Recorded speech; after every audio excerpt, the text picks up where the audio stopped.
Do you find it stressful managing your debts? If you have many accounts, each with their own minimum repayments, interest-free periods and interest rates, managing your payments effectively can be tricky. Many people who are struggling to maintain all of their creditor repayments look to debt consolidation as a solution. It combines all of their debts into the one account that has one fixed payment amount. Your first step towards debt consolidation would be to approach a financial institution and apply for a consolidation loan. A consolidation loan is like a personal loan, except that instead of giving you an amount of money, it pays out all or some of your existing debts, and you would then pay back the loan. Generally speaking, loans have lower interest rates than credit cards, so they can potentially save you money in the long term. Another positive to consolidating your debts using this method is that without those credit cards in your wallet, you cannot add to the debt. You have to ensure, though, that you do actually close the accounts and get rid of the cards.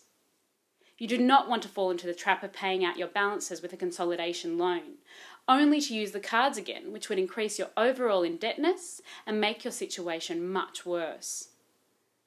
But because a consolidation loan requires borrowing more money, there are some instances when it is simply not an option. You may have too much debt, or your income isn't sufficient to support the necessary repayments, or perhaps you have a default on your credit file. If you are struggling with your unsecured debts but are unable to get a consolidation loan, you might want to consider a debt agreement.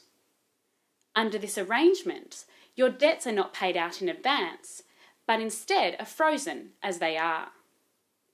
You will need to make one regular payment, which is then distributed to your unsecured creditors by your debt agreement administrator.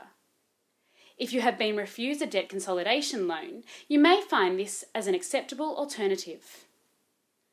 As with any financial decision, there are both positive and negative aspects to proposing a debt agreement, so you should always speak to a professional first and ensure that you're making the right decision. At the Debt Agreement Advice Centre, we have years of experience in administering debt agreements and a full disclosure policy of providing advice to ensure you make an informed decision. Call the friendly team at the Debt Agreement Advice Centre on 1800 653 485.